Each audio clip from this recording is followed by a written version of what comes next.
இந்திய கேரளா மாநிலத்துக்கான பயணம்.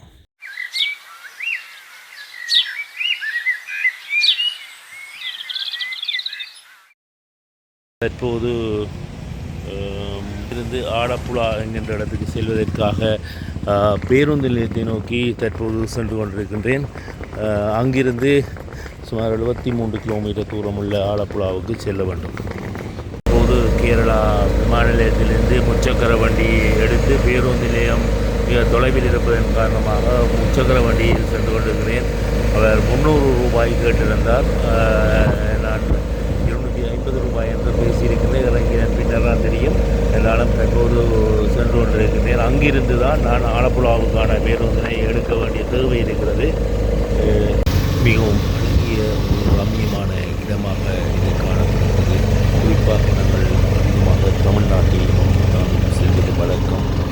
இது ஒரு கேரள மாநிலத்திலே ஒரு தமிழ்நாடு போன்று ஒரு பசுமையான இடங்கள் அதிகமாகவே காணப்படுகிறது. அதுக்கு அப்பால் வாகன நெரிசல் எவ்வாறு தமிழ்நாட்டை நாங்கள் பார்த்திருக்கிறோமோ அதே போன்றதான ஒரு தோற்றப்பாடு தான் இங்கே இருக்கின்றது. ஆனால் இங்கே ஒரு வீதிகள் ஒரு சிறப்பானதாக காணப்படவில்லை. ஒரு சீரான வீதிகளாக பல இடங்களில் இல்லை என்பதுதான் உண்மை.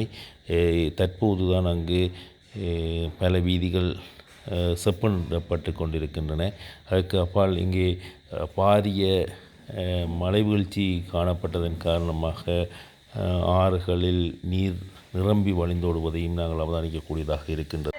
இது அங்கிருக்கின்ற பேருந்து உண்மையில் எங்களுடைய பிரதேசங்களிலே பேருந்துகள் மிகவும் ஒரு அழகானதாகவும் அல்லது ஒரு சிறப்பானதாகவும் இருக்கும். அங்கு ஜன்னல்கள் கூட இல்லாத பழைய காலத்து பெல் அடித்து இறங்குகின்ற ஒரு அவ்வாறான ஒரு பேருந்துகள் தான் தற்போதும் அங்கே ஓடிக்கொண்டிருக்கின்றன. அதனால் திருவனந்தபுரம் நான் போகிறதாக இந்த திட்டத்தை மாற்றியிருக்கிறேன்.